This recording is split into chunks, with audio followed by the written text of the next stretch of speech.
here's where it gets interesting. Our guy Elijah was handed the script by Papa H himself, and he read it verbatim. He told you last week what was going to happen in this match. That's why you got to listen to Tag Me In, because we know what we're talking about here. Even though he went 6-1, we know what we're talking about on this match specifically. Yeah, this is one of the best things that happened in Cleveland in a very long time. All so right. Okay. we're just throwing jabs say- over here on the podcast. right. Holy crap. it's just I'm gotta not- throw nope. that out there. I'm going to get J. Cole. I'm going J. Cole.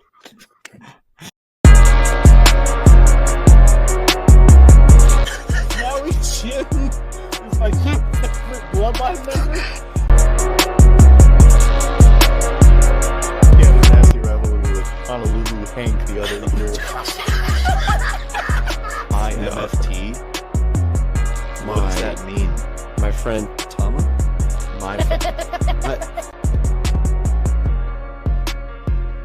That's what Tag Me In is all about. Welcome, everybody, into episode number 19 of the Tag Me In podcast. We are back 2 weeks in a row. We're on a bit of a heater. No layoffs, nothing. We're back. Ooh. Back-to-back shows. I don't know how we're holding up. I am Zach. I am here with Elijah. I am here with Devin. Boys, this has been quite the week in the world of professional wrestling. We're coming off the heels of SummerSlam. We're coming off the heels of one of the craziest episodes of Monday Night Raw of the year, maybe all time. Who knows? Maybe that's recency bias. But we're here. We're here to break it all down, talking about it. I'm excited to get into it. Boys, how are we? Devin, how are you? Oh, dude, I'm feeling great. SummerSlam was fantastic. Without some means, you can't get mad at me when I do this. You can't get mad at me because y'all were saying, "Oh, you're not undefeated." This I went guy. undefeated. Zach, you went undefeated too, man. Did you go 7-0? Yes. I also went 7-0. Let's go. Elijah, you good? Elijah, how are you tonight? How was SummerSlam for you? I had a winning record. Yes, you did. You did have a winning record. I'm proud of you. You did. You had a winning record? No, that's great. But Did you go okay, 7-0? someone had to switch it up. Like if we're all copycats, like why are we watching the show? You know what I mean? Everyone would be like, suspicious, but hey. I mean, if every pick's right, then who cares? You know? I mean, it was very. It's not predictable. It's not bad as long as the match itself is good. And listen, you know what I mean? even if it was predictable, but that's okay. Predictable is okay. Sometimes, that means- sometimes it's okay for the right outcome to happen and the right outcome that we all predict. So, like I said, SummerSlam was absolutely packed. Monday Night Raw was absolutely packed. We're gonna dive into all of it. We're excited. Before I'm gonna wait till predictions because last time I wear the sunglasses the whole time, I got a headache. So no, smart call. That's my first time ever donning the shades. shades. So. First undefeated. This is my second one, by the way. I don't know how you guys First do it. place Dev's on fire, man. I'm feeling great, boys. Yeah, you gained absolutely no. Like, you didn't gain a game anywhere in the standings or whatever. Place, though. I'm keeping pace with you. Anyway, all right, we are here.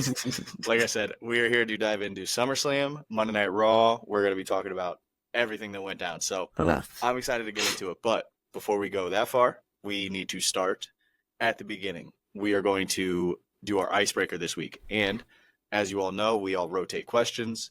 This week, Big Red, you had the pleasure of coming up with the icebreaker this week. So lay it on us. What do you got? So I was thinking just like a lot of the success WWE has just in general. And one of the things I was thinking about was how much NXT is cooking as well. Like, oh, yeah. We have like the Bash today, but like Heat Wave, all this amazing stuff. But that's just not the only, like, just because they're having a good year doesn't mean that they could be consistently good, right? The answer is yes, they are. So my question for you today is, what is your favorite NXT match of all time? Oh, man. Recent. No. It could be all the way from episode 1.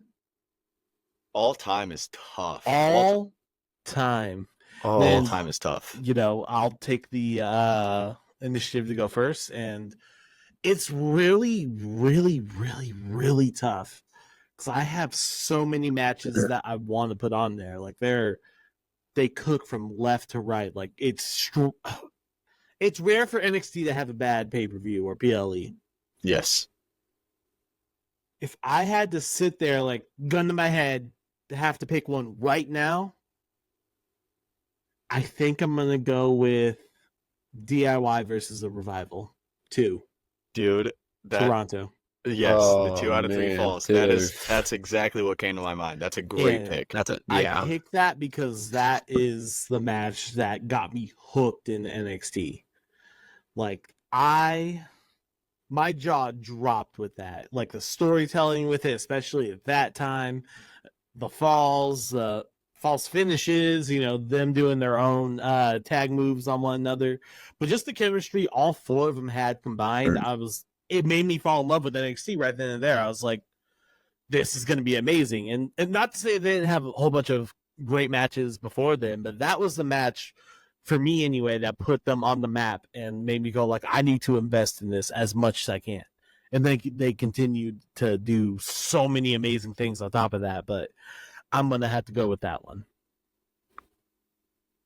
For sure. Let's see. For sure. First place Dev, I think I want to hear your opinion. Dude, so when you said that, like all these matches came in my head. So like, I'm thinking about recently, but let's go back to like the beginning days of NXT. Let's go Sasha Banks, known as Mercedes Moné, I guess. Boo. Versus what? Sorry, what? What? Sasha Banks. Sorry. She's known as Mercedes Moné now. Yeah, boo. Oh, yeah, I'm listening. Yeah, CEO. I didn't say it. Versus Bailey. Dude, I can watch that match over and over again, man. Like, the storytelling wise was awesome, but I think what also, like, I watched the match, but then there's like this, there used to be this documentary, but like, it was like about like a certain rivalry and everything. It was with Bailey and Sasha, and they talk about like, they were very close friends, and they were trying to like get the women's division up because they were just doing that like the Vince McMahon, my bad, VKM style and everything. VKM. Sorry, my bad. Sorry. And they changed the game with that match. They showed that women can wrestle like man and put up great matches. How did I not get 5 stars? I don't know. We won't talk about it though. But that match made me realize like the women's division that's where it started. That's the match that got everything started for the women today. That's my favorite match, honestly. Shit, all right, that's good answer, Dev. Zach, what about you? Okay, so this is kind of like a low-hanging fruit answer, but it's genuinely one of my favorite matches of all time. The inaugural ladder match for the North American Championship, the 6-man ladder match.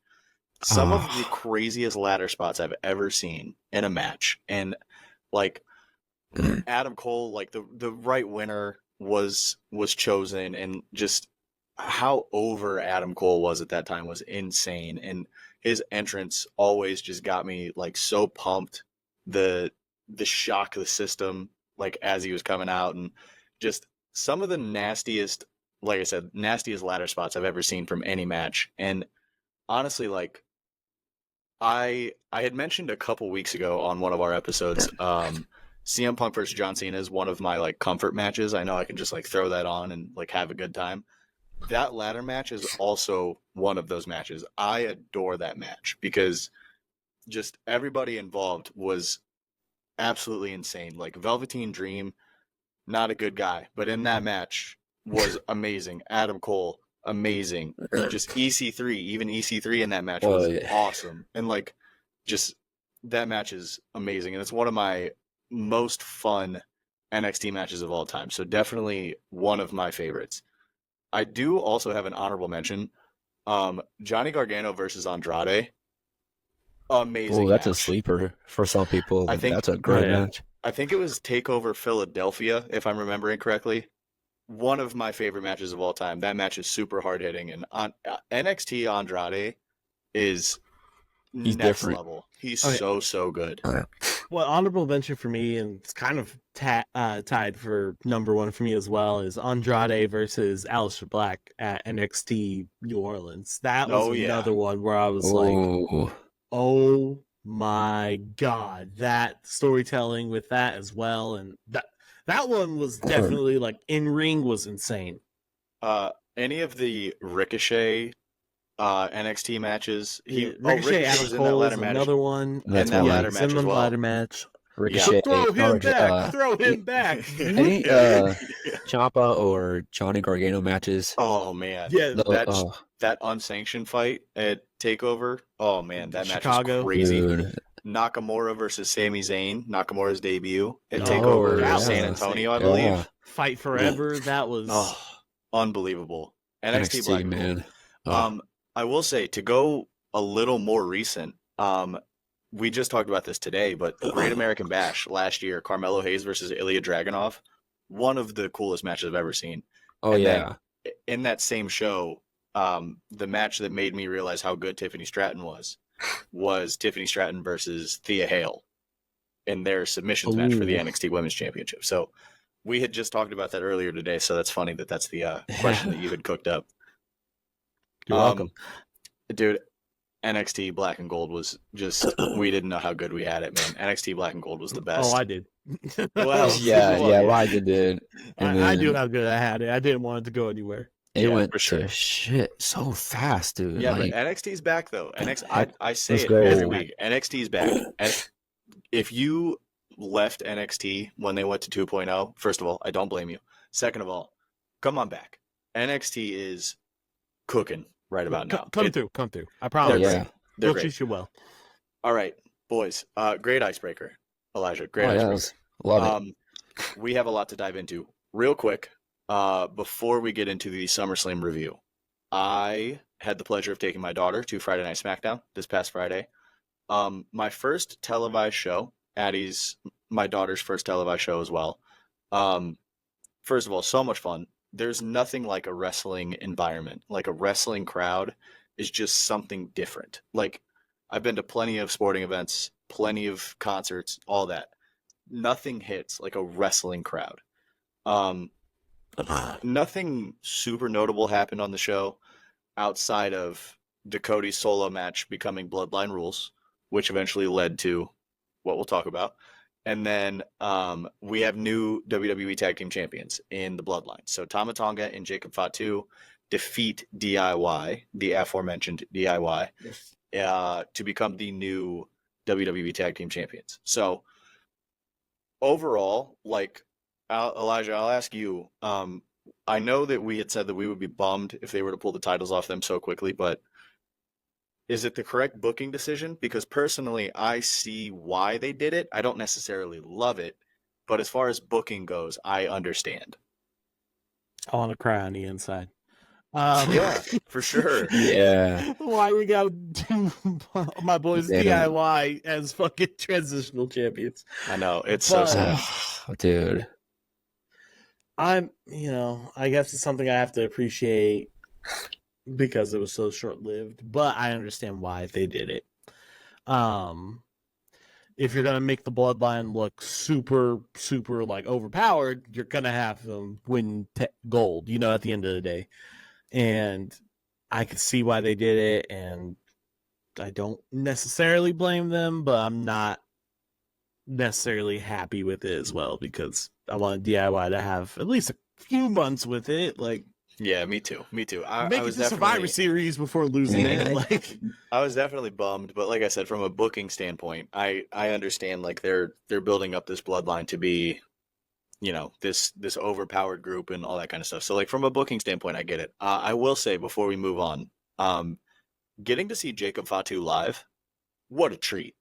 Because the moonsault that he hit to finish off the match, to finish off Gargano, the corner that he hit that on was the corner that my daughter and I were like facing. Like that's the one we were closest to. I got to see a rhinoceros fly.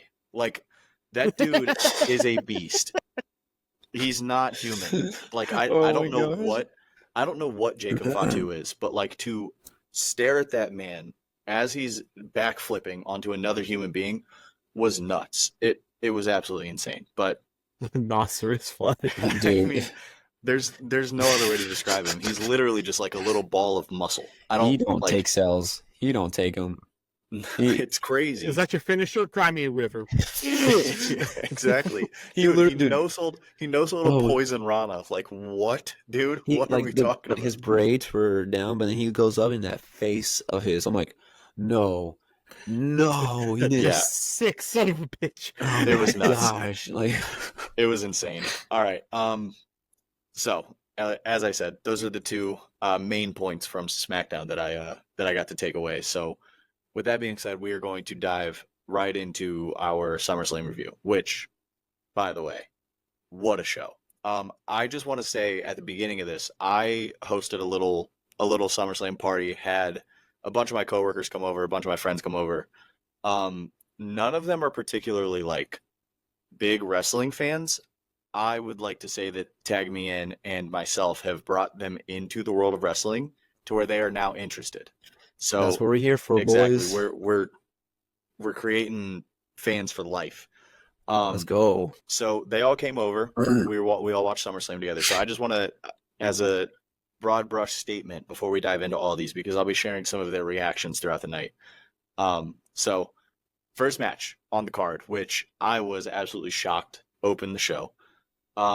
Women's World Championship match. Liv Morgan going in as the champion versus Rhea Ripley.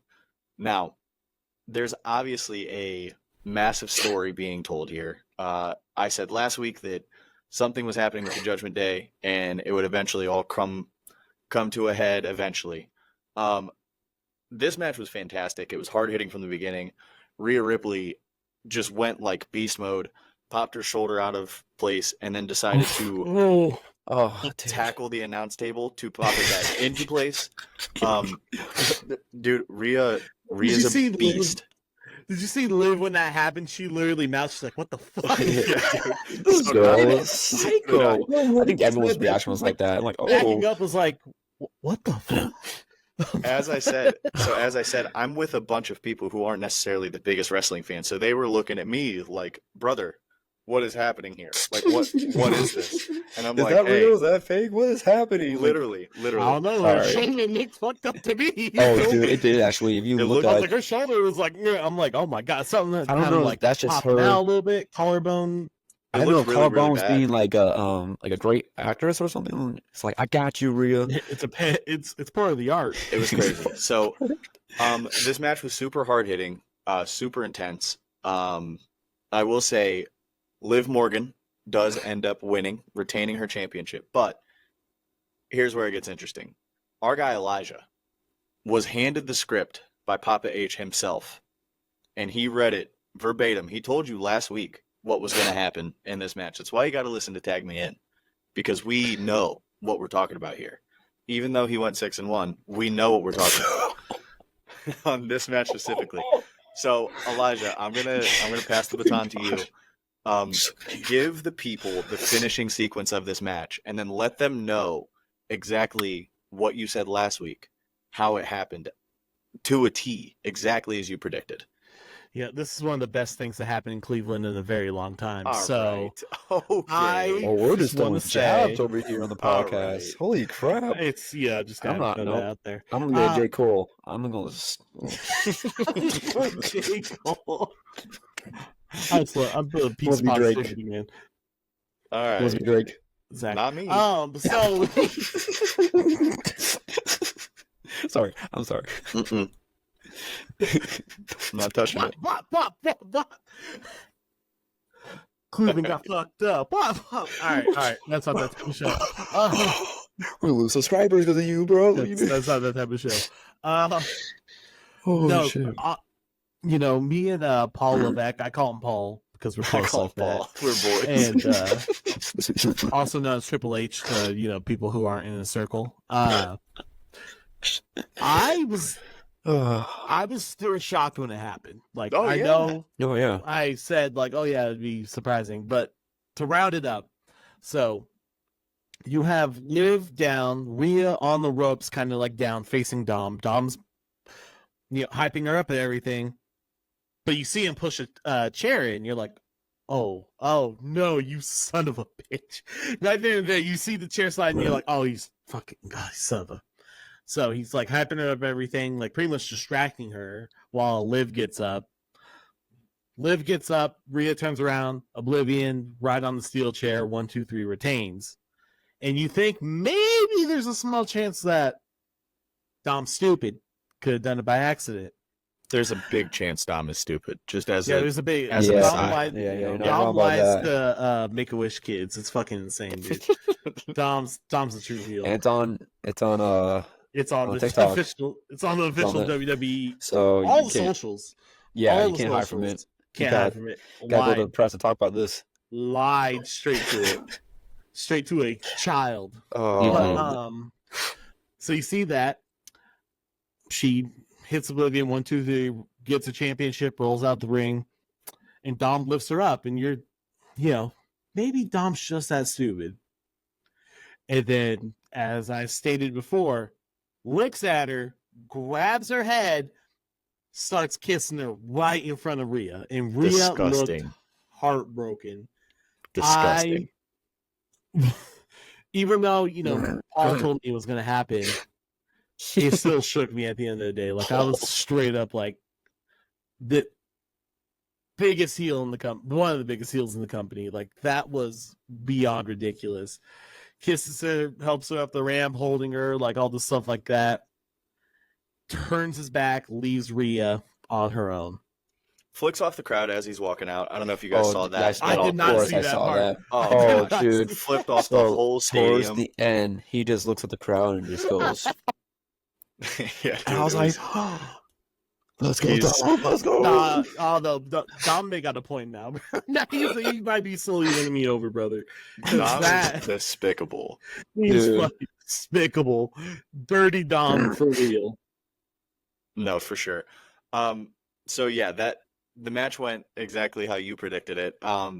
Devin, I wanted to get your opinion on this. We had mentioned last week that if Rhea does win, then this whole feud is kind of over. It's done. Oh, So do you see this carrying like through a few more PLEs or something like that? Do you think this is going to have a big blow off at like Survivor Series or maybe even Bad Blood? Don't forget we got Bad Blood in October. So I can see Bad Blood because we don't want to go too far. But it's never. I don't think it's ever going to end. I think that like that's going to be a piece of Rhea forever. Oh, yeah. Like you took my Latino heat. Like what is this? Then so I hope that it ends at a certain point. But like it sucks that I don't want it to end, but you don't want it to like be dragged on. Because sometimes those storylines can get like very stale, and then you're just like, yeah. So maybe Bad Blood. I wouldn't be mad about Survivor Series because that's of course one of the top 4 PLEs. So if it ends there, I'll be happy. We'll touch on this again in a later segment. But one thing that I love about this new regime that WWE is under is they no longer think that the fans are dumb. So like, Yeah, one of those things is like, yes, as you said, this is always going to be a part of Rhea's story, like from now on. So like, anytime there's any type of interaction between Rhea and Liv, whether they're feuding, whether they're on different brands, like we're all going to know and remember like, hey, there's a major history here that cannot be ignored. So like, I don't know, 7, 8 years from now, when they team up in like a War Games match or something similar, like the fans are going to remember like, hey, don't forget, like there's a deep, deep rooted history here. And that's just something that was not present under a different regime. So like the fans are respected, like our opinions and our knowledge is respected these days. So that's something that I absolutely love about this new regime. You think Rhea's going to get with Jay? I don't know. You did say. You let mommy know I said. Like, Shout out to Jey Uso, man. oh you my think he got the gosh, number? dude. You think she's going to be like, fuck it? Hey, I could see it happening. A mixed tag match, maybe? Oh, mixed tag for sure. Bash in I don't Berlin, know. absolutely. I'll let you guys know as soon as he gets back to me. He's a very busy man. As soon as Mr. H lets you Mr. know. Please let Levesque us gets know. back to me. Hunter, I'll as soon as podcast Hunter it. reaches out to you. Hunter. Hunter, All right, I'll let you know. Yeah. Listen, we're gonna move on from that match. The next match in the night. This is cause for celebration, okay? Because a streak was Get the ended. poppers. Where's the confetti? I need confetti falling on me right now. You did it. Okay, He's Intercontinental 1-7. Championship match. Woo. Intercontinental Championship match. It was champion Sami Zayn going in against challenger Braun Breaker. Now, I don't know about you guys. I was kind of surprised at how quick this match was. This match was only about 5 minutes long. Was it only 5 minutes? Something like legit. that. It was very short. I mean, it did It was a feel like very- it, to be honest. It was a very short sorry. match. Go ahead, So- sir. I had actually predicted this to be match of the night. I was wrong. But that's not to say that this was that's not to say this was a bad match. It was a very quick match. And in a way, I appreciate it because to go back to the, hey, fans are smart, like fans know what's going on. The way that they booked Braun Breaker on Monday Night Raw is completely different from the way that they booked him at Money in the Bank. So like on Monday Night Raw, he was not to be messed with. He was destroying everybody in sight. And then at Money in the Bank, he loses with one haluva kick. So Braun Breaker cuts this promo talking about how he didn't respect Sami Zayn or he didn't take him serious or whatever because he thought he could just run through him. So he comes into SummerSlam, absolutely destroys Sami Zayn. There was a moment where I definitely thought like Sami Zayn was getting his momentum, but then Braun Breaker out of nowhere hits a spear, and then like 15 seconds later, he's hitting another spear. So he absolutely destroys Sami Zayn, just crushes him, and then beats him 1, 2, 3, and we have a new Intercontinental Champion. So for one, I'm very pleased with the booking decision on this one because I thought it was going to happen PLE ago. I thought it was going to happen at Money in the Bank. So we I'm know a lot of definitely- times things that happen. do what? What? What? No, for real, I didn't hear what you said. So I know there's a lot of times you thought it would happen. Well, you know. More than Those literally jabs on each other. Did I miss something? No. Everything's fine. He's literally just spitting facts. I mean, he hasn't said anything that's incorrect at this point. Damn. Um, Damn, even Oh, about but no, Cleveland? you. Oh my So- gosh. Thank you. Oh my Listen. gosh. hey, it is what it is. Cleveland's a tough place to be, Parking. The downtown traffic Friday night was not fun. I can't imagine it was any better Saturday. Oh, But anyway, shit. so we have a new Intercontinental Champion. Braun Breaker is the new champion, and Elijah, like, is he gonna have a Gunther level reign, or is this definitely not a transitional champion? I wouldn't think, but like, where do you see this reign going? I hope so. I hope so. I hope so. Insert the Kodak clip. Oh my gosh. Oh my god. I'm totally adding that. I'm so adding that. If I find it, you're done. I hope so. No, but on a serious note, I really do hope so. Like I hope he holds it minimum for the rest of the year. Minimum, yeah. rest of the year, Mhm. because he is so good with it. Like in ring, he makes everything look devastating. Like he is like, there's not a whole bunch of like super athletes that they have that the WWE have. Don't get me wrong, they have a few, but like Braun Breaker is one that's like, he can make even just a suplex look like it could be a finishing move. Like it's insane. For sure. And the story that they told with like, oh, I'm taking Sami serious now, and he beats Sami Zayn, like Mr. fucking like beats the odds, Sami Zayn in like 5 minutes or less. That's no pun intended, insane.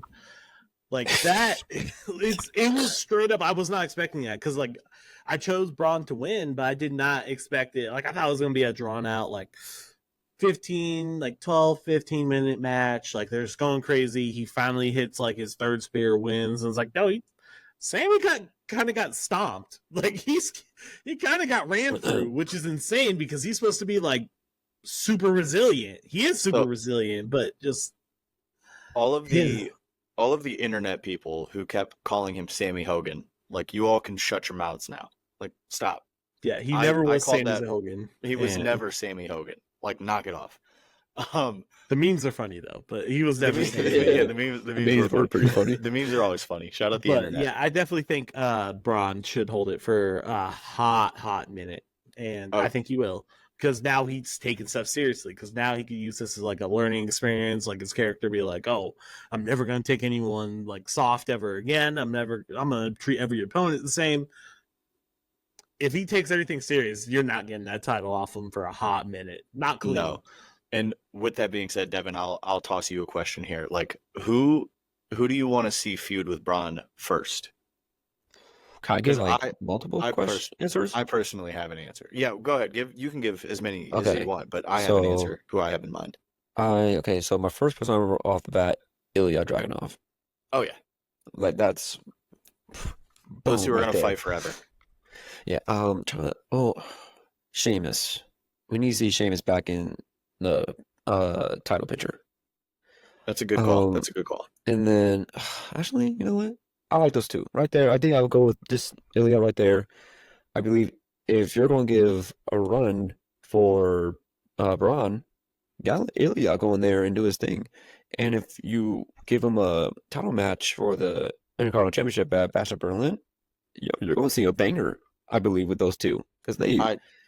That match would be insane. I mean, we've seen Ilya versus Braun a few times now, and every single time it delivers. I'll say my answer would be Ludwig Kaiser to follow along in the Bash in Berlin theme. He is from Germany, so like go to Bash in Berlin. Let this nasty heel Ludwig go in there and give Braun Breaker a great match, 4.5 5-star match, because that's what Ludwig and Braun are both capable of. So I could see that happening. I don't see him taking the title off of him necessarily, but I think that would be a good first feud.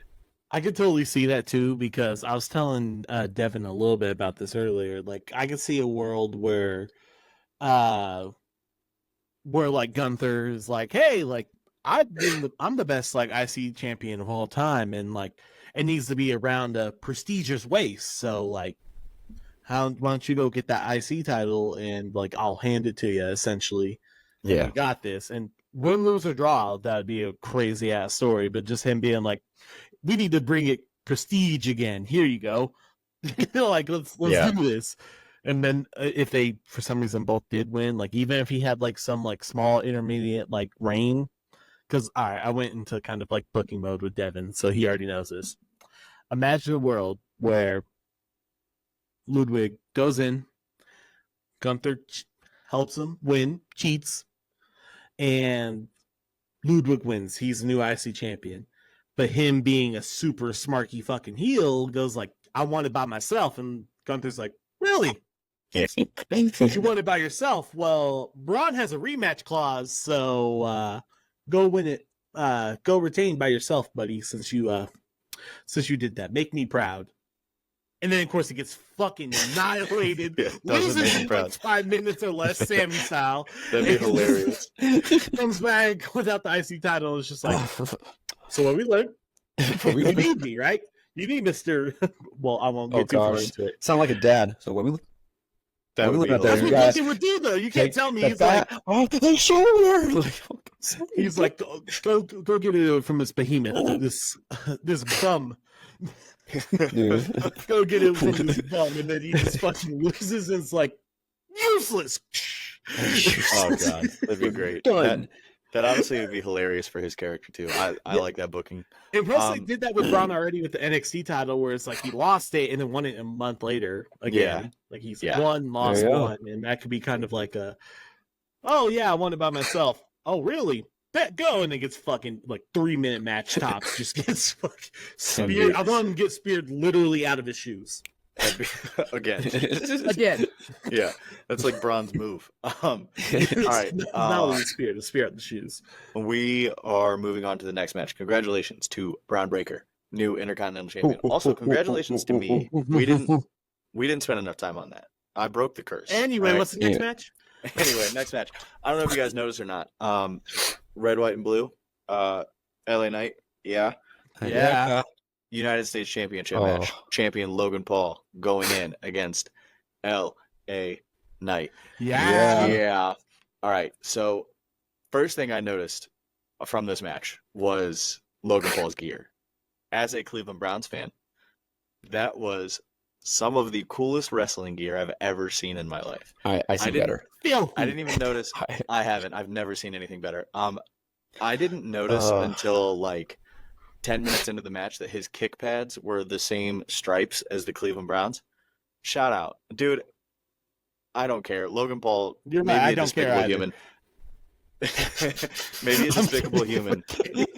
Maybe a despicable human, but in ring, Logan Paul should not be this good. There's just no reason It's that he should be impossible. this good. His Cleveland legend that he was alluding to happened to be Machine Gun Kelly. God A damn bit, it. I was a like, bit who's of a she? letdown. Who's she? Oh, no. That's crazy. No. Oh no, That's diabolical. that's That crazy. was crazy. Oh, I'm sorry. Listen, I saw him. I'm like, oh no. Big M&M guy. Oh man, right? Like, it's like, get this guy off my TV, bro. Get him off my TV. Yeah. What? I Who? thought it was gonna be Jake MGK? Paul. I was wrong. Dude, now like, I'd rather see Jake Paul. Like, that's how Dude, bad it was. It was. It's every day, bro.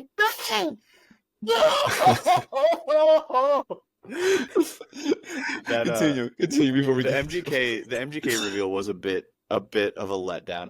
I was really hoping for like a major heel move where it was, like I said last week, Draymond Green or Ben Did he get a Roethlisberger. pop? MGK? Did MGK get a pop? No, Man. not really. Not really. Yeah, if it was Eminem, he would have gotten a Cleveland- fucking standing ovation. Oh, Eminem. oh my gosh. I mean, maybe. He predicted the future. I had more fans than you Like- in your own city. Like, That's bro, crazy. get LeBron James at least. Like, get LeBron's in someone that's France. a Cle- LeBron's in Paris. I don't care. Fighting for our Yeet his country. ass back into Cleveland a little bit. Like, we need you. We need you. Wouldn't be the first time Cleveland needed LeBron. right. Okay, so let's get back to this match. The LA Knight entrance where he pulls up in the prime truck, takes a steel pipe, and absolutely just destroys one of the windows. That was awesome. I had secondhand embarrassment for a minute because the first one didn't go through, and I was like, "Oh no, this could be really bad." But he eventually like broke the window. That was a fun little moment. Major pop, huge pop. As far as the match goes, my expectations for this from a technical like wrestling match standpoint were pretty low. Like I didn't expect this to be like anything crazy. Call me crazy. LA Knight looked like 10 years younger than he normally does in this match. He was moving around the ring flawlessly and he was keeping up with Logan Paul. And there was like an 8 to 10 minute brawl on the outside of the ring before this match even officially started. So like this match from jump was like fast paced, hard hitting. It was awesome. The moment where Logan Paul does his typical like, "Hey, I need my brass knuckles," hand them over. That I got really nervous that Logan Paul was about to retain because he gets his brass knuckles and he's got him in on the ropes and he like hits him in the forehead, but like doesn't really like connect very well. So like LA Knight goes down and he kicks out of it. LA Knight kicks out of the brass knuckle spot, which was crazy. I knew right then he was winning. Two major spots in this match I wanted to talk about. The superplex from the top rope that was supposed to be a superplex ended up turning into a brainbuster. I don't know if that was planned or if that was supposed to happen or what. That was nasty. In real time, I'm watching that with like all my friends and they're like, they all like got out of their seat. They were like, "What was that? Like that was insane." I don't know if that was supposed to happen. And number two, the top rope moonsault from Logan Paul to the outside. Oh, Dude, That was beautiful. I will say that was like beautiful. I said, there's no reason Logan Paul should be this good at this. There's no reason. It was insane. So LA Knight is your new United States champion. Yeah. Devin, yeah. Do you think that this is the right booking decision? First of all, and when do we see Logan Paul again? Like where does he come back? What do you see him doing when he comes back? first of all, yeah. Yeah. Dude, I was cheering. I was so happy that he won. I was like, yes, yes, he finally got it. Like it's an awesome moment. The crowd, the pop was it was awesome, man. We've been waiting for that. And second, dude, what scares me about that because I really want to see Logan Paul again. I'm I'm kind of scared we won't see him until like the Royal Rumble. Yeah, probably not. Yeah, And I'm cool it's with that. like, and it's kind of frustrating. So like me, like I give Elijah a lot of shit. Like, oh, you're a true Logan Paul fan, but there's one thing I will give him that he's not wrong about. This dude only shows up 3 times a year, 3, and it's like, dude, if you show up more, oh my gosh, just think about it. You could be a huge star. Like your moveset is incredible, and I love his mic work. I know I don't know about Elijah. I don't know about Elijah, but I love his mic work. I love like he's that total douchebag. Like he's better than everyone because I'm a megastar. I own a business and all this stuff. Like I love it. Um, but yeah, like I'm hoping it's not till Royal Rumble, but yeah, it's probably gonna be till Royal Rumble. Yeah, unfortunately, I Mm. agree with you. He's still going to be part-time. He's still going to be his typical schedule. And Hmm. like you Well, said, also we got gonna to be dad. remember. He's gonna be a dad as Yeah, well. he is going to be a dad. So that's And pretty big. we also have to remember though, like he as much like shit that we give him, like he is a business mogul. Like this guy, he's got his hands in everything and he's like a billionaire IRL. So like we're gonna have to take what we can when it comes to Logan Paul. Elijah, Yeah. I'm going to same question I asked Devin about the IC title. I'm going to flip over to you about the US title. Who do you see being LA Knight's first feud? Like, do you have anybody in mind specifically, or any matches that you would like to see? Um, what would I want? I think trying to think of people on SmackDown that could like wholeheartedly like go after it. Um, So I will I'm not say 100% sure. I'll throw out a couple. I'll throw out a couple. I did kind of just put you on the spot right there. First person that I want to see him feud with is Carmelo Hayes because That was ever what I was thinking since too. yeah, ever since he came onto the main roster, like Carmelo Hayes just kind of been like a little gnat, and he's just been like annoying LA Knight ever since he came to the main roster, and he's just always floating around there. So I think that would be a great feud for him while he holds his title. And um, another one that came to mind was Grayson Waller. I think Grayson Waller would be a really really fun feud. They could really have fun with the Austin Theory side of things, plus Grayson Waller like just a great heel and all that kind of stuff. And I know I know you love Austin Theory, so you're probably really happy that I mentioned him there. Yeah, I want him to get that title back eventually. No, I did kind of just put you on the spot there, but those are the I like things. the Carmelo Hayes one. Like Yeah. see, the thing is, they just need to use Carmelo more because I Yep. forgot he was there. When Mhm. he's there, he's amazing. But it is another one where I'm like, oh shit, I forgot because I'm like, SmackDown side of stuff is like, I don't know. I'm more excited with the Raw side at the moment. Oh yeah, big time. Like with big time. the SmackDown, like besides like the Bloodline stuff, I'm like, what's happening? Yeah, What no, do we I got going on agree with over that. there? And that's no hate. It's just maybe it's just because we're recording late or something. But I'm like, fuck, I don't know a whole bunch of stuff that's happening on the SmackDown side besides this U.S. title feud and the WWE Championship, which we'll get to in a little bit. Okay, so LA Knight, new United States champion. So Yeah. I was very excited about that one. And during that whole match, anytime LA Knight would hit any sort of move anywhere, just my entire house, everyone in my house was just screaming "yeah" at the top of their lungs. Yeah, Got yeah. got a baby trying to sleep in the crib, and like I just got like 7 of my friends just screaming "yeah." Like, Yeah, all right, guys, yeah, let's calm yeah. down here a bit.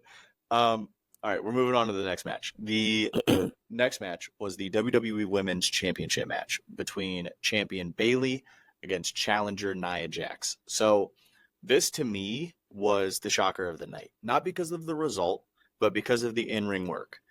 I had very low expectations for this match, and honestly, that's on me.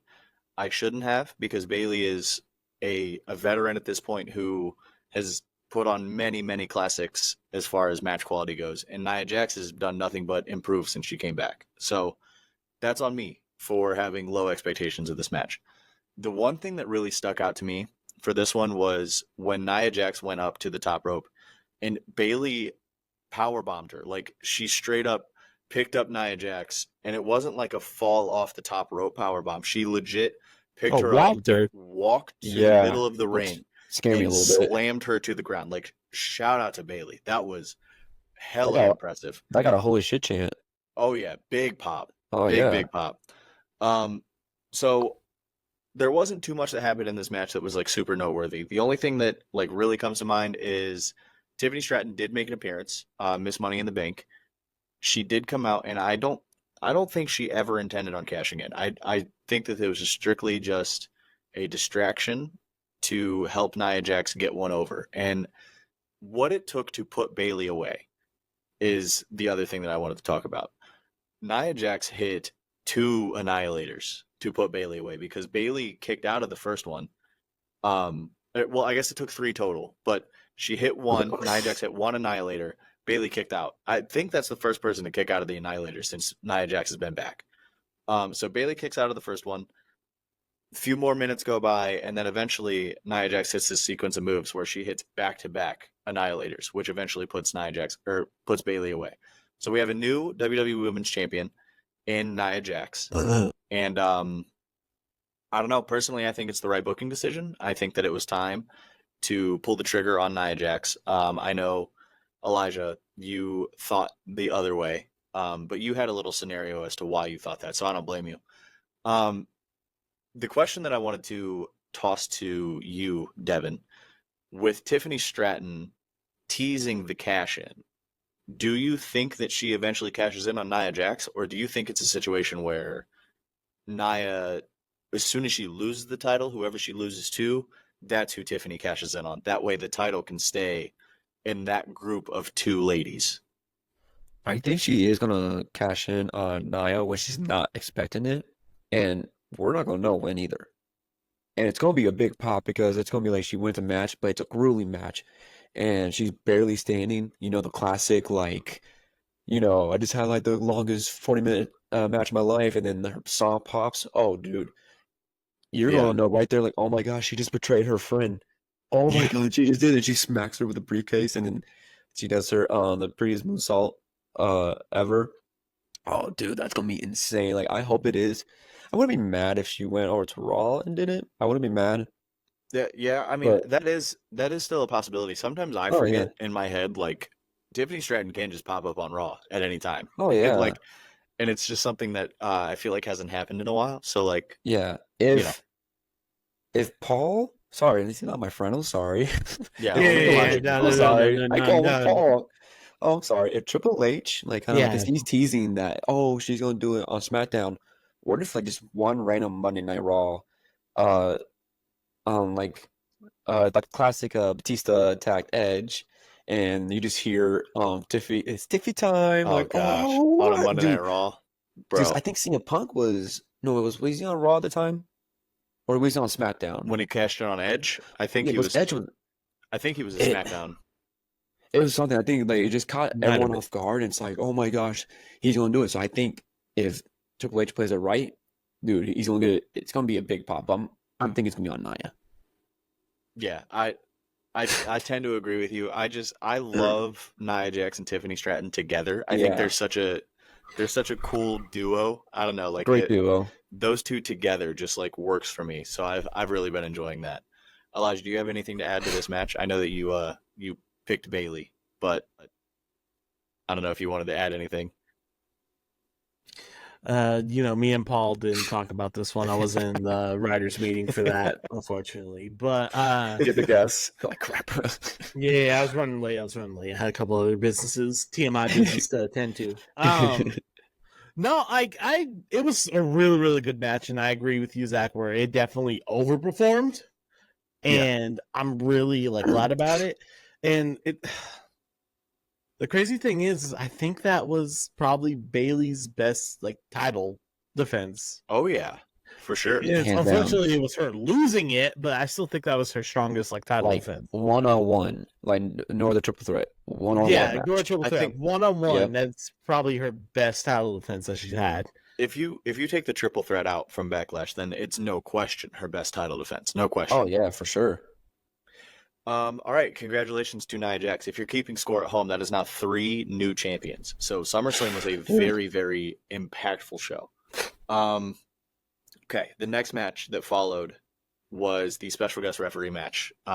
It was Drew McIntyre versus CM Punk with Seth freaking Rollins. There you go. I so you got to put that. Go spin on that lip, boy. So this match, because I expect this to continue all the way through the rest of this year, maybe even an eventual match at WrestleMania 41 between CM Punk and Seth Rollins, probably. This match didn't do a whole lot as far as like storytelling goes, I guess. The thing that stuck out most to me personally for this match was CM Punk still got it. CM Punk looked really good in this match, and that's honestly the biggest thing that I was worried about, because CM Punk is no spring chicken. Like, he's older, and when it comes to wrestling standards, CM Punk looked good. He looked like he can still do this. So I was really excited to see that. The overarching story in this match was like, nobody is focusing on what they need to focus on. And eventually that came around to bite CM Punk, because Drew McIntyre picks up the victory, and the sequence of events that led to this all centers around that bracelet that Drew McIntyre stole in Chicago. So Drew McIntyre pulls out the bracelet, CM Punk ends up with it, drops it, and then, as a referee does, anytime any accessories fall off, the referee will just throw it on, or like throw it in his pocket or whatever. So Seth Rollins picks up the bracelet, puts the bracelet on. Later in the match, CM Punk looks up and realizes that Seth Rollins is wearing the bracelet, and he's like, "Hey, what's that all about?" And he's like, how'd you get that? Like, why do you have that? So CM Punk puts the GTS on Seth Rollins, and eventually Drew McIntyre is able to hit a low blow on CM Punk, and then CM Punk goes down. Drew McIntyre picks up the win. So, like I said, the biggest thing for me in this match was showing me that CM Punk can still do this. So I'm very excited for this. Elijah, do you think that this was the proper booking decision? Because that's really the main thing here. Because I feel like if CM Punk would have won, then this whole storyline really, really dies down. So I'll leave that question to you. Yeah, honestly, I think it was the right booking decision, just like you said, to continue it, because like I wasn't expecting with this build-up to have Seth Rollins as a special guest referee, which he did amazing with, by the way, because they also finally released like the camera that he had on him, and I got to take care of my knee, man. Like, it's just my knee, you man. remember on the we had suplex? Come on, you weren't gonna win that with that. True. One of my favorite moments of Seth being the referee was really the highlight of this match. When Drew and CM Punk were on the outside of the ring, and Drew had him on he was about to slingshot him into the bottom of the ring, and Seth Rollins walks over and he's like, no, you can't do that. And then Seth Rollins is like, you know what? Go ahead. And he just turns his back, and Drew just slingshots him into the ring. Oh, that was so funny. You could actually, yeah, fuck it, whatever. Yeah, go ahead. Yeah, whatever. I saw that. Oh, wait, CM Punk. I'm just going to turn around. Yeah, I think it's like you can see like his conundrum of like, oh, I want to be it's CM Punk, and you already know CM Punk's about to go the fuck off when he. Yeah. Oh yeah. But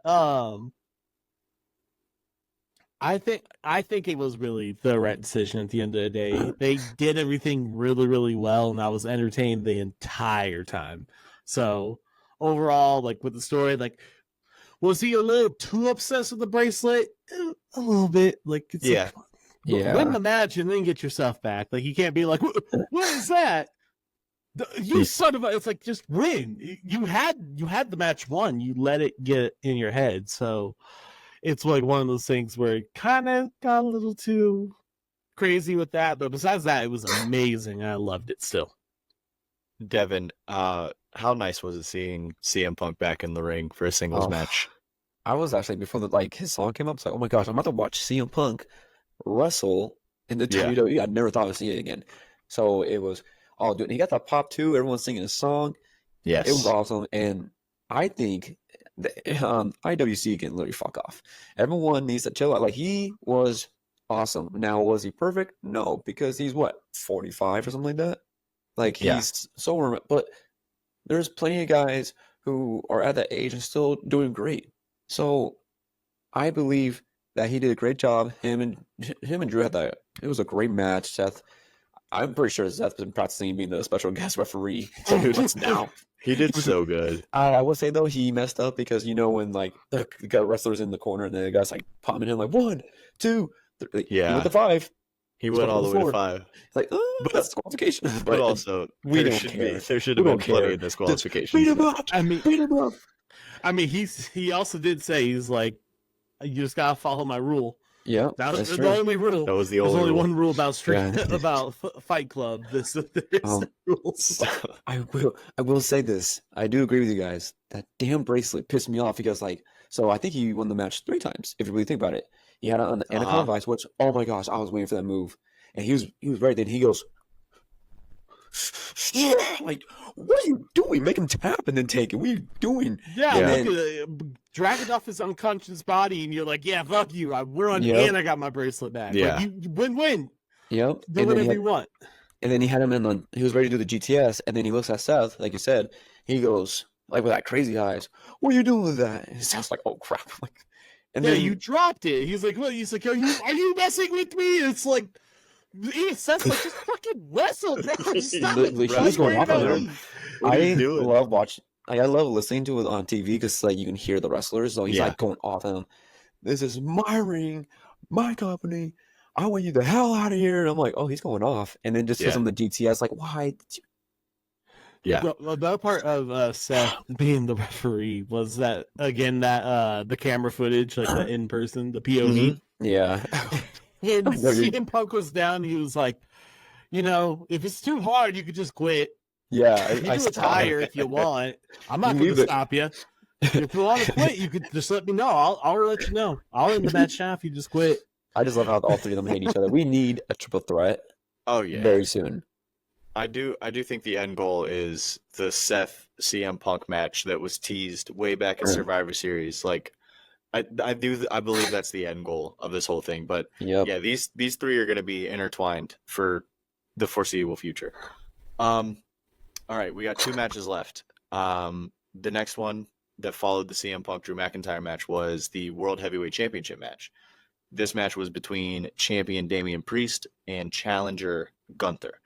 So, right off rip, this Damian Priest is very quickly becoming one of my favorite wrestlers on the roster. Like, this man, from the moment he got the title to Saturday at SummerSlam, was some of the most entertaining stuff that I've seen, because every single week Priest got better. Every single week. In every aspect. Every match he got better in ring. Every promo he got better speaking. Damian Priest has made me a massive Damian Priest fan. And, shout out to Damian Priest for that. With all that being said, this was one of the, hardest hitting matches I think I've ever watched. Because every single shot felt like it was personal. And that's the storyline that they were going with. So, this match was executed to perfection. I think it was the bracelet that Priest was wearing. I've never seen chops cut somebody's chest. That was nuts. Yeah. That was Started absolutely bleeding. nuts. He didn't know for a good 5 minutes. And Yeah, then he's looking at the screen. He's like, oh, he's like, ooh. I'm not bleeding. Gunther, let's get to the screen, because that was Oh, yep, the yep. whole thing. And then Yep. Gunther rubs the blood and then just rubs it on his face and in his hair, and I'm like, this guy's a Psycho. This guy's a freak. This guy's a menace. This guy's a So- freak. So this guy, Gunther ends up winning. Super freak, super freak. Gunther ends stop up winning. Gunther ends up winning, and we have a new world heavyweight champion. There's a reason that Gunther won. So there was a massive, massive moment in this match where Finn Balor comes out and he's rooting on Damian Priest, and he's pounding on the mat. And he's like, "You got it. don't worry. Damian Priest, I can't remember if he hit one of his finishes, either the chokeslam or the Razor's Edge that he hit. But Gunther rolls to the edge of the ring, and Priest is about to win. And then all of a sudden, we see Finn Balor come in, put Gunther's foot on the rope for a rope break. And then what I alluded to earlier, where the WWE respects us as fans and like knows that we know things, Damian Priest turns to look at the Jumbotron that was showing the replay, because in real time, he didn't know what happened. So the fact that they showed Damian Priest looking at the replay, acknowledging like, hey, my guy just ruined this match for me. Like, I think that was really cool. That was a really cool moment. And so as soon as he's watching the replay, Gunther puts him in a chokehold. He's about to tap out, and then Damian Priest just like hulks up, gets out of the chokehold. But instead of attacking Gunther, he goes right to Finn Balor. Tries to just kill Finn Balor like, in the moment. And then eventually Gunther gets him in another chokehold because he's distracted with Finn. And then Damian Priest passes out. So first and foremost, this championship reign that we're going to get from Gunther, like we all saw it coming that this was going to be the decision, but I don't think that we saw it happening the way that it did. I'm going to give Devin a Gunther question, then I'll ask Big Red about the Judgment Day. Devin, do you see this title reign lasting? Like, is this going to be Intercontinental Championship repeat? Like, do you see it being a dominant reign, like as overpowering as he was as IC champion? Oh man, I don't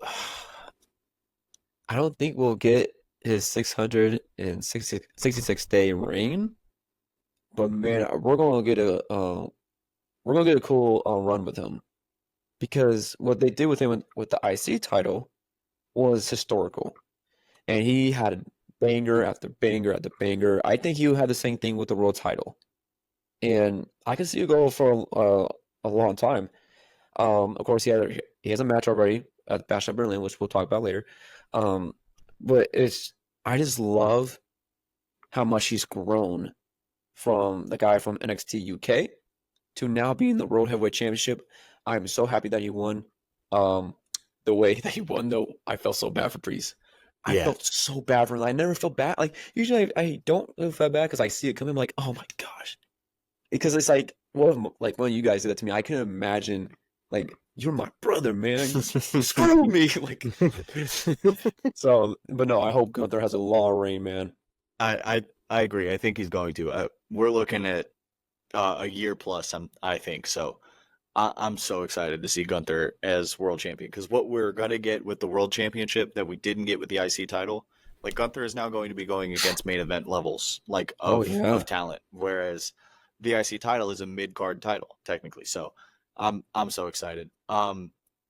Elijah, the Judgment Day breakup, did you know that Finn was aligned with Liv Morgan this whole time, or did this kind of like catch you off guard? Was this a surprise to you, or did you see this coming? Paul let me know, actually. No, I'm playing. No, I'm playing.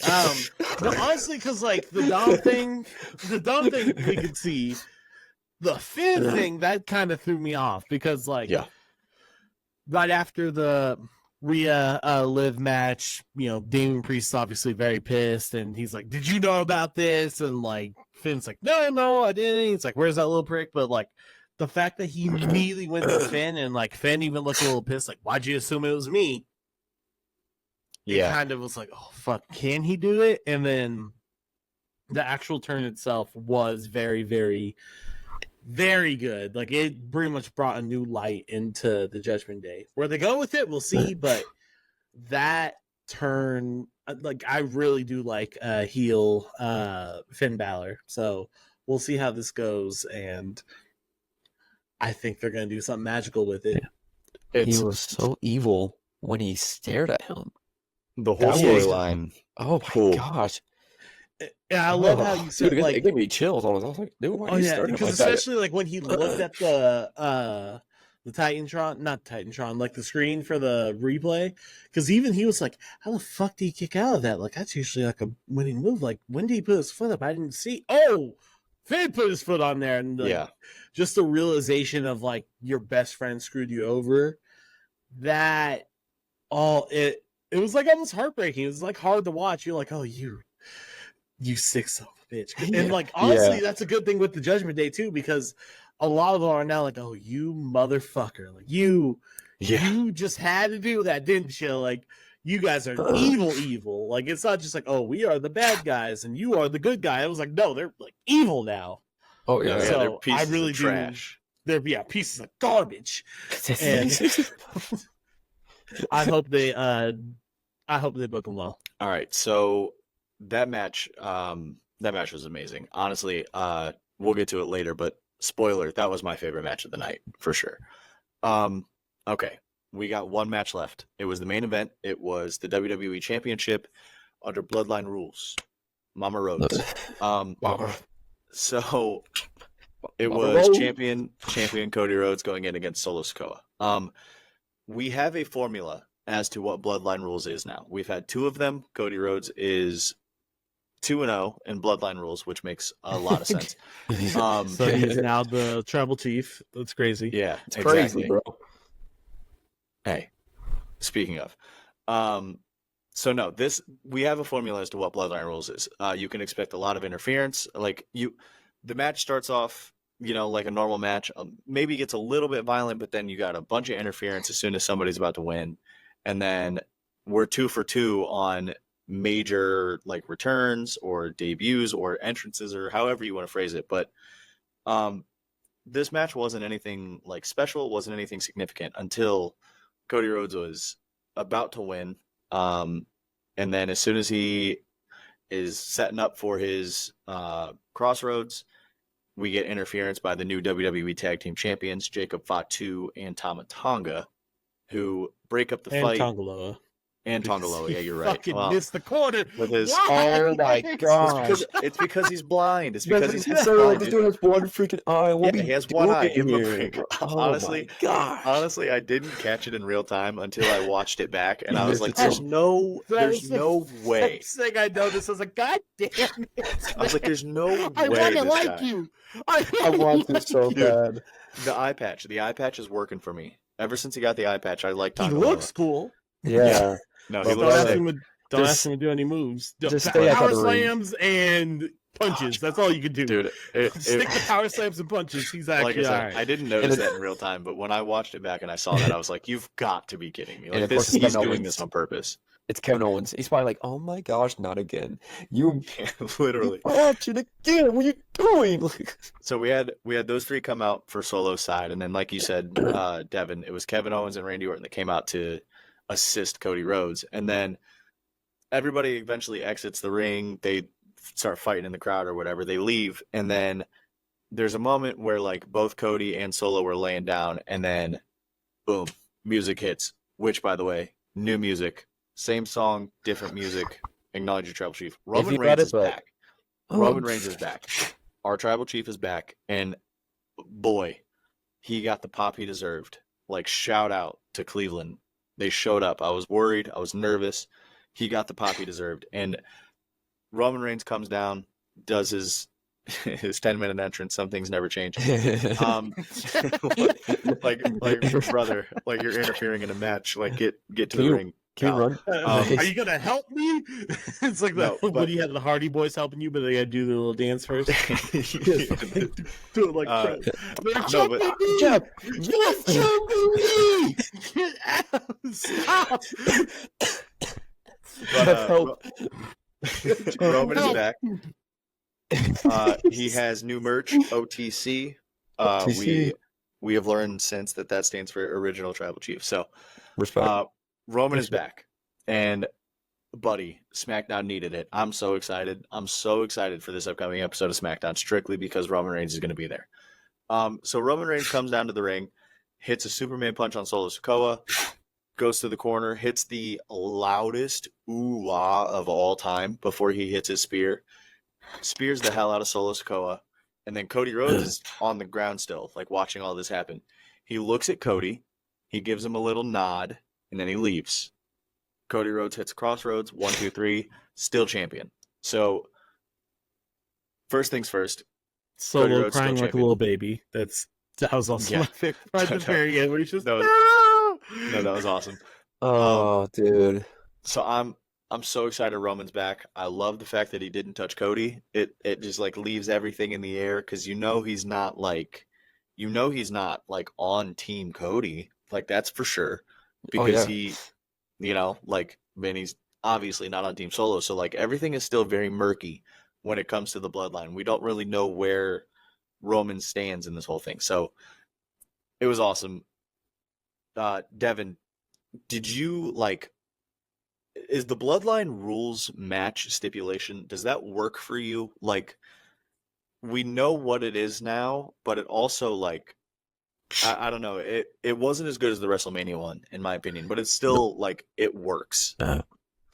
Yeah, no, I agree with you. WrestleMania, the Bloodline Rules match right there was top notch. Yeah, that And was I think that match was way better. Like, it was disappointing because, I mean, the match wasn't bad. Like, I'm not going to take anything away. They both did great. It just didn't hit, I guess. I think because we're all, when we thought about it, we were like, oh my gosh, there are going to be so many pops. There's going to be, oh my gosh, this guy's coming back, this coming back. And, like, I don't know, man. It was a little disappointing. I hope we don't see another one. Don't do another one, please. That was because then it's gonna be like, oh, it's predictable now. if you Like, do if they do another one, like Cody Rhodes can't win. Like, yeah, the he's whole not point. The he's whole not in point the is bloodline, dude. bloodline rules. He's about to be the Literally. Undertaker of bloodline rules. That's insane. Literally. It's crazy. He's gonna start saying, "I'm the tribal chief now." Oh gosh, no. So no, he beating him don't. tribal combat. Oops, and it's like, oh my god. Like, give me another one. Like, give me something like if that's with Rock and Roman, I might actually like that. No Cody. Yeah. That's probably where I probably like, yeah, get Cody out of here. Do something bigger within the bloodline. Yeah, for sure. Elijah, I'm gonna pass it to you. Do you have anything you want to add to this match? But also we're gonna go ahead and start with you as far as our letter grades go, because we do our own little letter grades for each PLE. So if you have anything to add to the main event, go ahead, and then, like I said, give me your letter grade. Yeah, so another thing that I want to bring up as well is Jacob Fatu had a little bit of an injury there Yep. as Good well. call. I'm hoping it's minor, but he was in the boot afterwards So I saw and limping out. PW Insider, which is, for me personally, the one that I've seen to think is the most reliable. He said that was planned to sell the injury in order to avoid Jacob Fatu and Roman interacting. So according to PW Insider, the tweet that I saw, that was the plan all along, was for Fatu to sell the injury. That way there was no interaction between those two during the main event. Which, with professional That's wrestling, I'm cool with that. with professional wrestling, you never really know. Like, you never really know. So, like, he couldn't actually be hurt. But from what I read, that's what I saw. So that's what I'm choosing to believe. Oh, I hope you're right. Yeah. That was the only thing I wanted to add with that one. But if you're right, that'd be interesting. If you're wrong, I'm gonna fight you. Just talk no, to I'm Paul. kidding. You got it. Oh yeah, talk to me Paul, man. He and knows. Paul go way back. So we I'll have to have a word with Go him. way Make sure. back.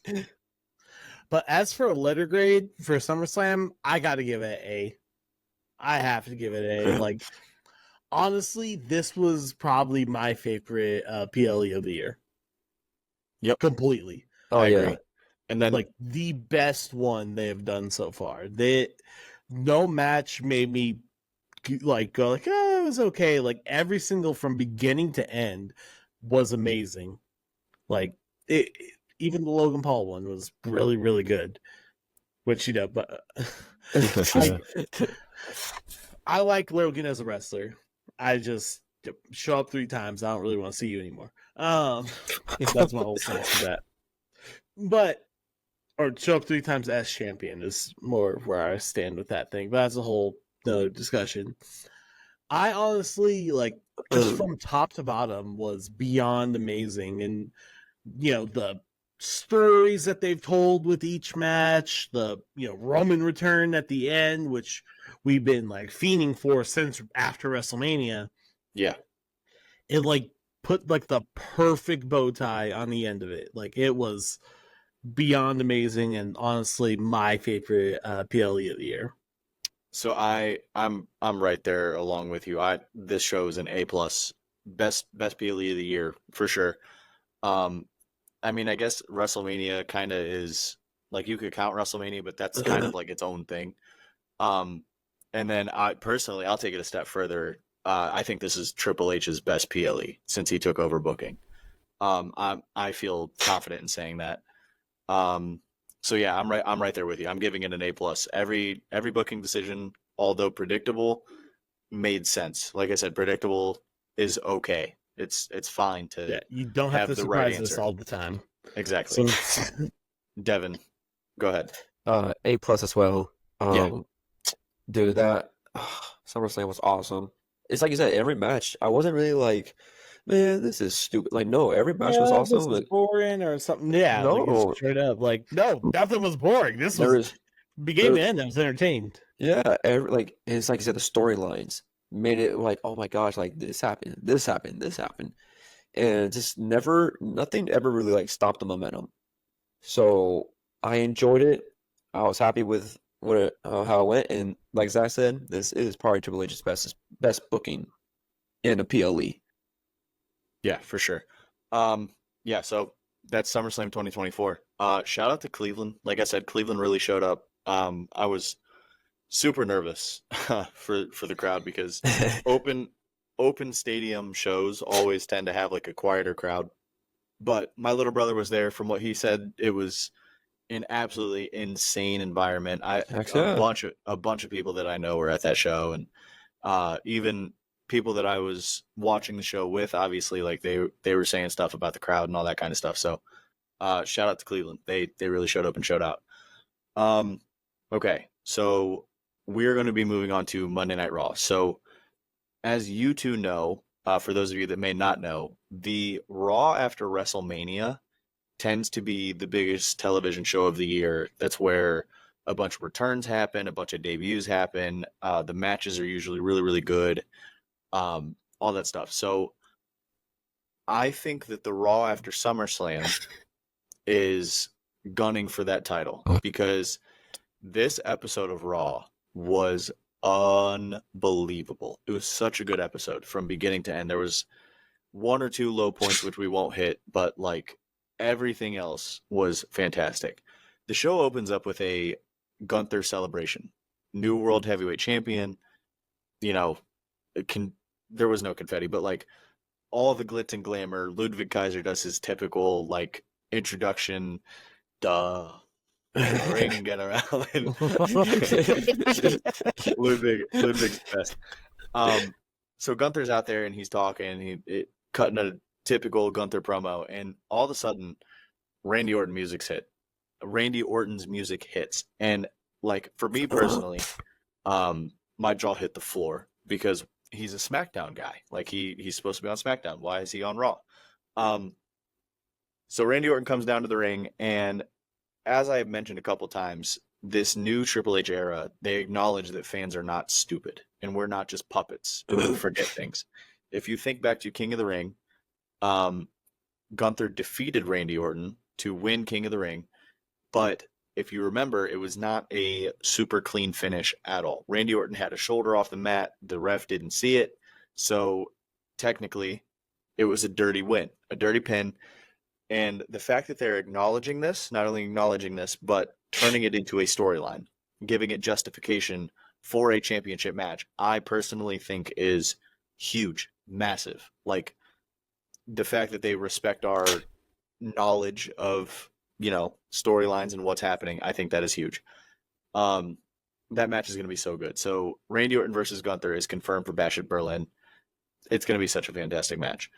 Do you think that, Devin, I'll start with you. Do you think that this is a good first opponent for Gunther? And also, like, how excited are you for this rematch? Because me personally, the first match was amazing. So I'm so pumped for the second match. I don't think they would have done this if that like no shoulders on the mat situation happened. If it didn't happen, I don't think we're talking about Reno. That's just my opinion. But the fact that they were able to still keep that storyline, Triple H pretty much said we're gonna put it to the side.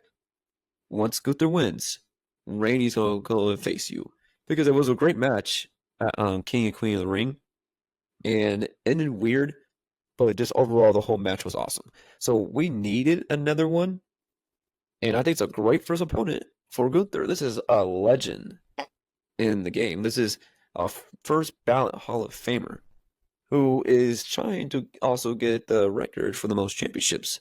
Yep. So, and dude, I noticed like every time like Randy Orton comes out, they're over here like he's if I remember like 290 or something like that, and he's over here like his boy. listed weight. Yeah, Samantha or Alicia Taylor, the SmackDown announcer, introduced him as 275, and it was like there's that awesome clip. There's that awesome clip of him going 275. He said, "I've been eating. I'm more like yeah, he's like, dude, 290." he has been. He's so fucking ripped, and of course, my beautiful wife, when she heard Randy's song, she's like, "Ooh, daddy!" I'm like, I don't blame her, honestly. I don't blame her. dude, Zach's I like mean, me too, she's brother. I'll tell you she's had that. a crush especially on when him thing- since she was little. So Yeah. like, I mean, what are you gonna do? I mean, So- you look at that guy. Well, I'm You hearing can't is compete with live that. is fair game. Whoa. Hey, you can't compete with Randy Orton. I mean, what are you gonna do? He's like he's like two of you.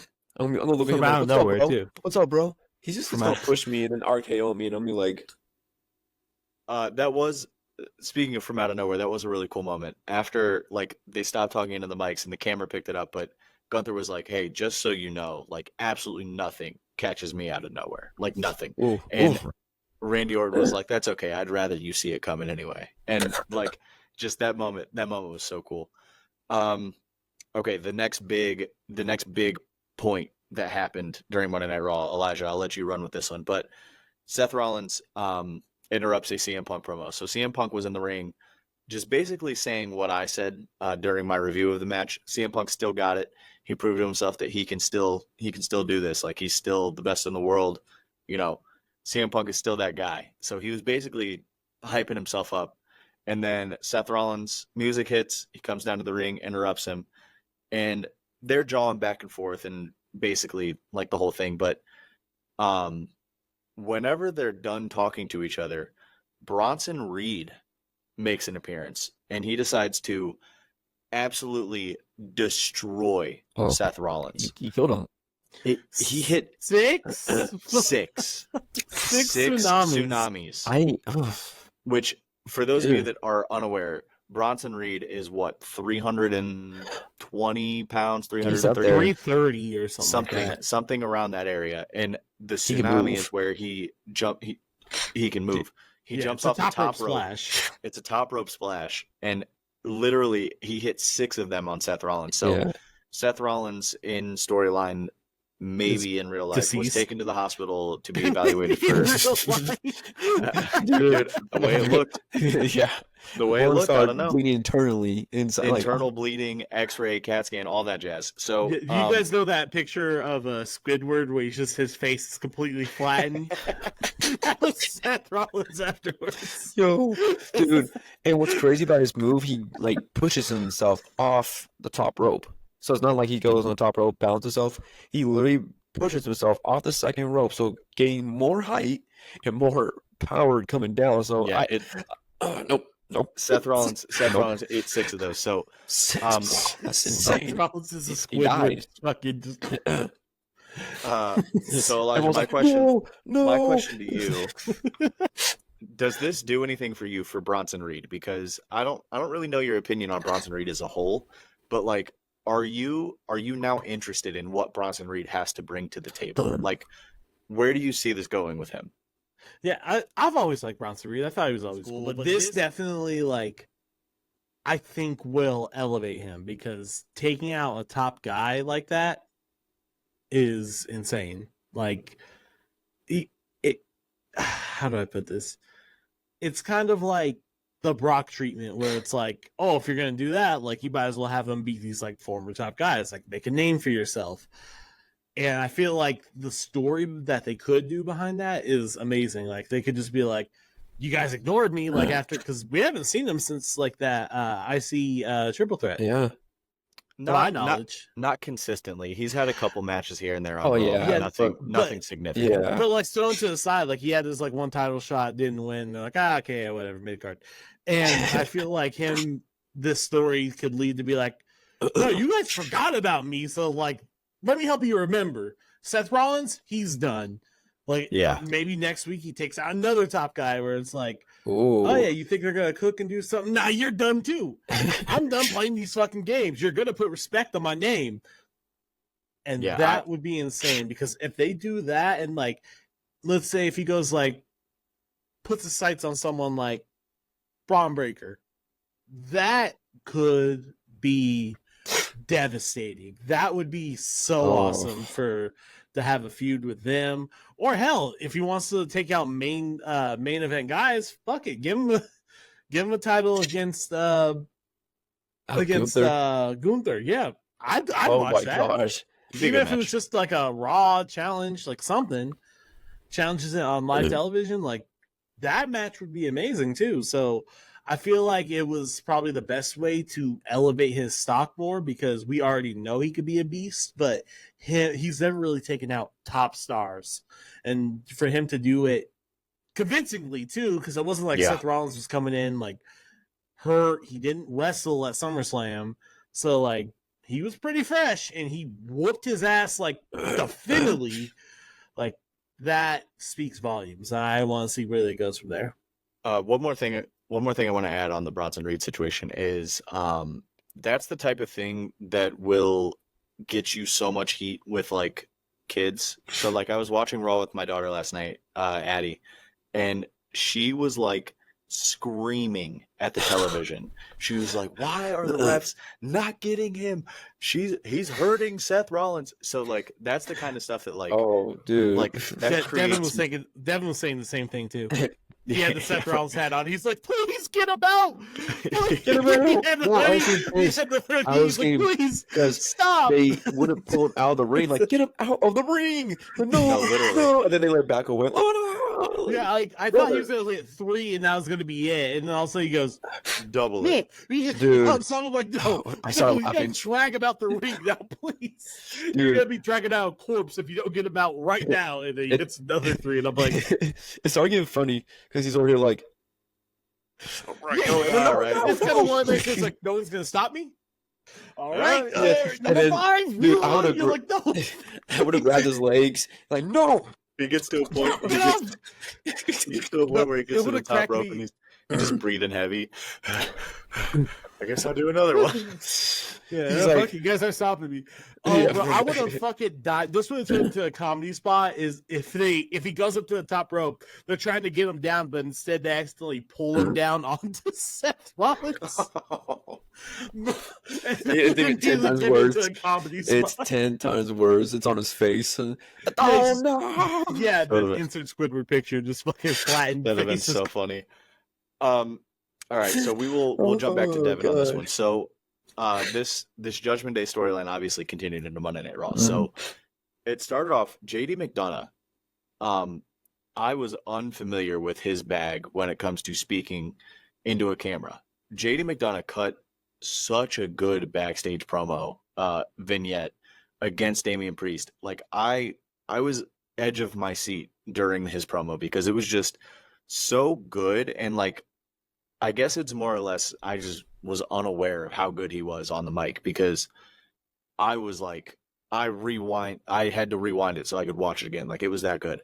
And then of course Damian Priest has his rebuttal. He has his own backstage vignette as well, which was also really, really good. Like this feud is going to be amazing. Just the new Judgment Day versus Damian Priest and Rhea Ripley. So Damian Priest goes to the ring, he's cutting a promo, and eventually it flashes a graphic of Finn Balor. Finn Balor's backstage talking to Damian Priest, and then it gets to a point where Finn's like, but I'm not by myself. The camera like zooms out, shows the new Judgment Day. So it's Liv, Dom, Finn, JD McDonough, and Carlito. So they have formed this cool. new That's cool. That is cool. That's cool. so they formed this new version of the Judgment Day, which eventually leads to a Damian Priest JD McDonough match on Monday Night Raw. And again, such a super stiff match. Like JD McDonough, his selling needs to be teach tape for new wrestlers. Like he is one of the best sellers in the game. Um, Super hard hitting match, super physical. Damian Priest actually made it seem like his real life friends, real life backstabbed him. Like Damian Priest's character work has been phenomenal this whole time. Um, so Devin, this is where I'll pass it off to you. It eventually gets to a point where Damian Priest is about to win. Finn Balor comes out and interferes in the match, ending in a disqualification. Like this feud is going to cook. Elijah had mentioned a mixed tag match earlier. Do you see that happening soon? Like a Rhea Ripley and Damian Priest versus Liv and Dom mixed tag match? Like, is that where you want it to go, or do you want to like fester a little bit before we get like the full blow off? Yeah, let's be patient.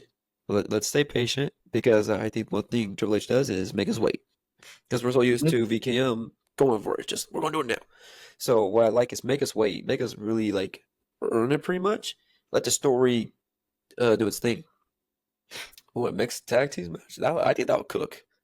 You got Rhea Ripley and Liv Morgan, and then Damian Priest, or maybe Jey Uso, Ooh. versus Dominic and Liv Morgan. That'd be an insane match. I mean, hey, you was trying to holler at mommy, so like I heard she's single. Oh, that's better.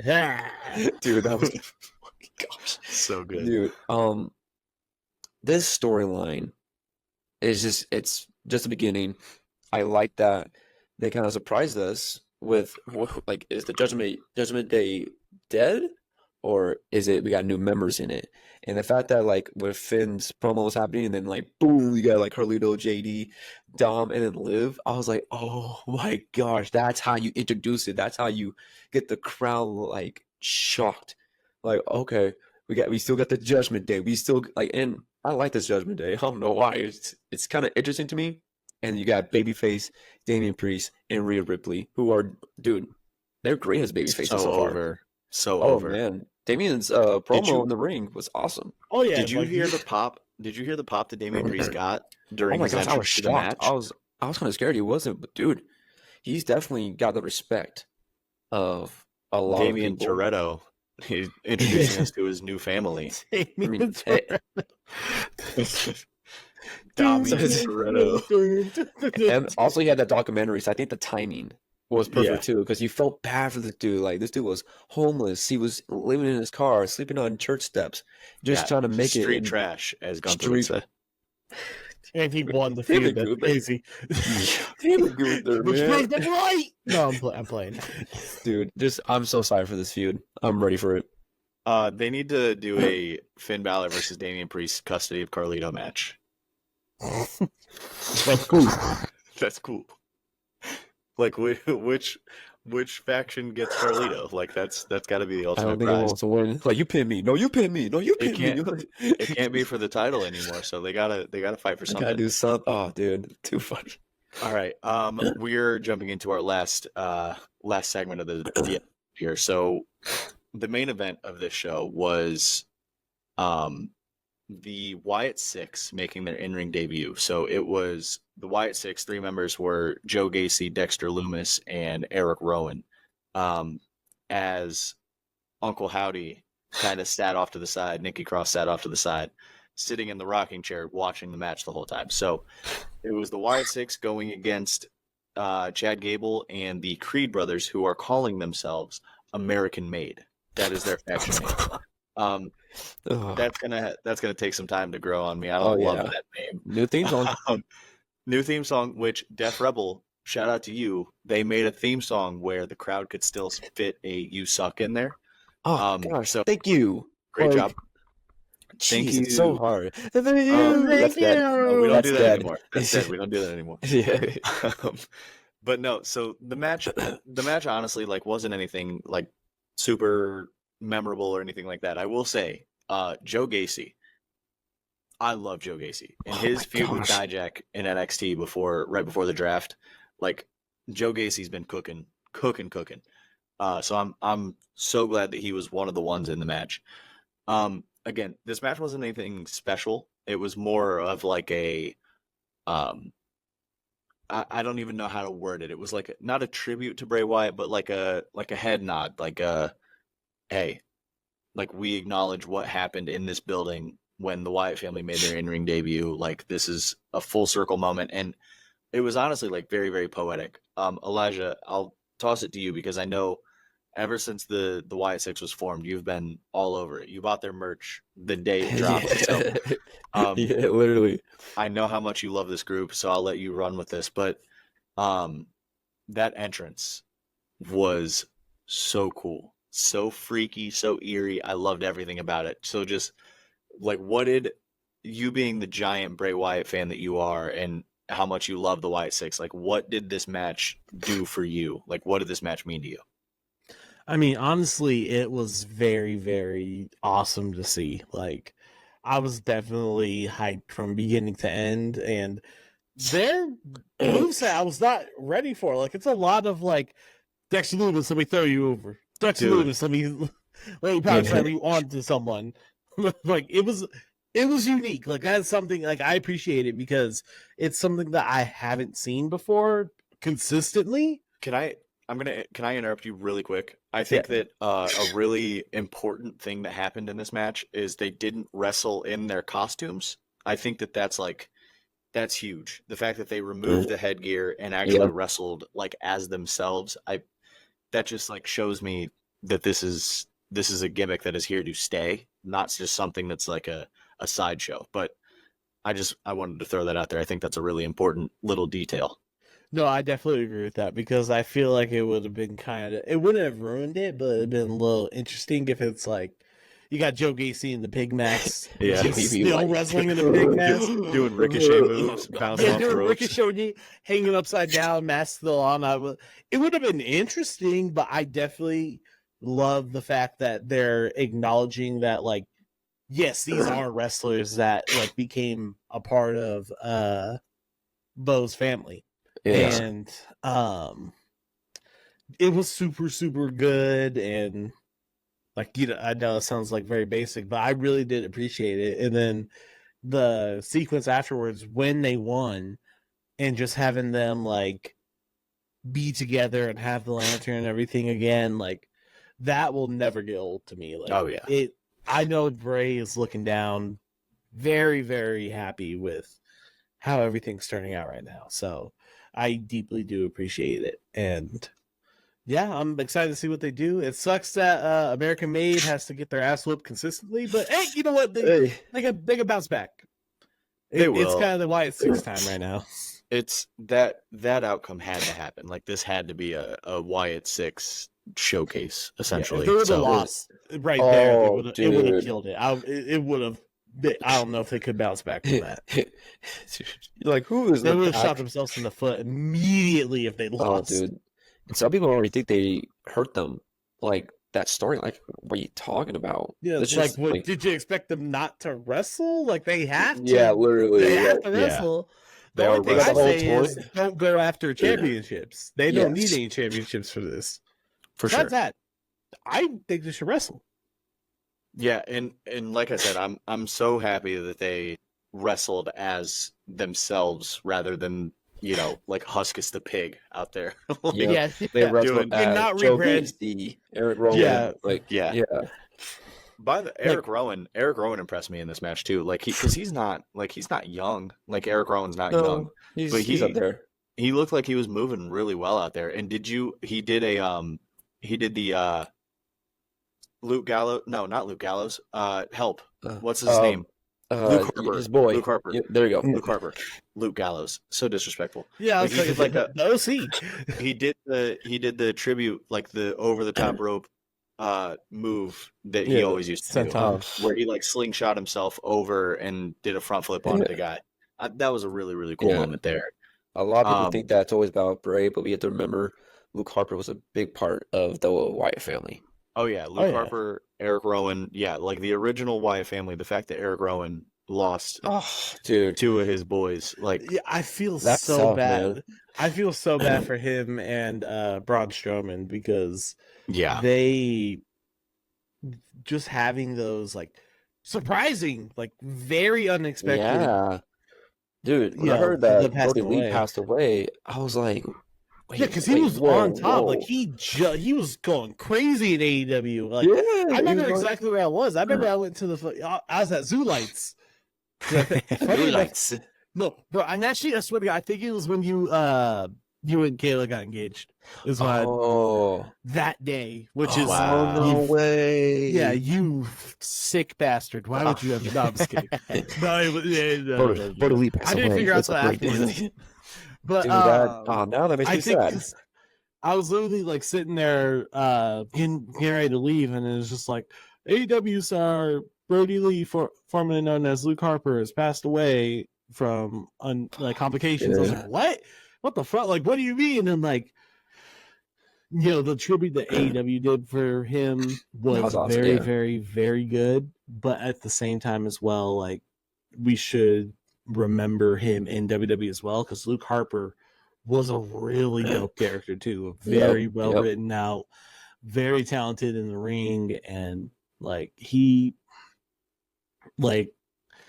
kind of reinvented like the big man. Like, oh my god, like this big guy can like kind of do like sentons and shit like that. Yeah. I know it's a little bit more common now, but like back then, like hell, this wasn't even that long ago. 2014, 2015, they weren't moving like that. Nope. So just to see like the versatility that he had with everything, and of course Bray Wyatt, like I've gone on that tangent enough. I don't want to call it a tangent, but like I'll always continue to give him his flowers, but I don't want to repeat everything I said in like past episodes. But just having both of them pass away so fast, but then them still being honored and kind of, taking a page out of Bo Dallas's book, them not letting them just be like a mausoleum, like just be like, oh yeah, like remember him, he was cool, and then they move on, like to be like, yeah, no, we're still showing them respect that they deserve, and that means the world,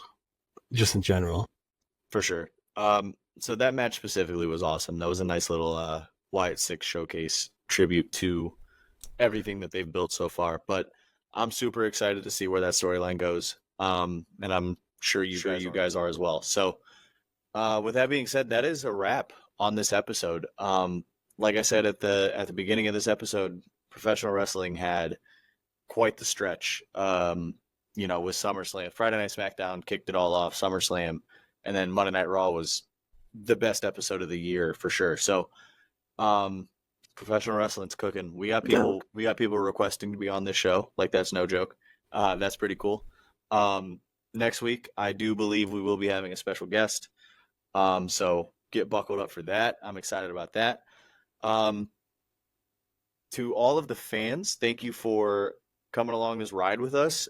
We've had a big week as far as growth goes for Tag Me In general. We've got a lot of traction on the internet this week, which is really, really exciting to see. So we appreciate each and every single one of you guys. Make sure you go subscribe on YouTube, follow us on all of our social medias, Twitter, X, whatever you want to call it, Instagram, Facebook, TikTok. We're everywhere. So make sure you subscribe, follow, everything. Do all of that thing, all the things. We're gonna get out of here, and like I said, next week we should be having a special guest, so get excited for that. And then I don't know, till the time being, we will see you next week. Peace. Peace.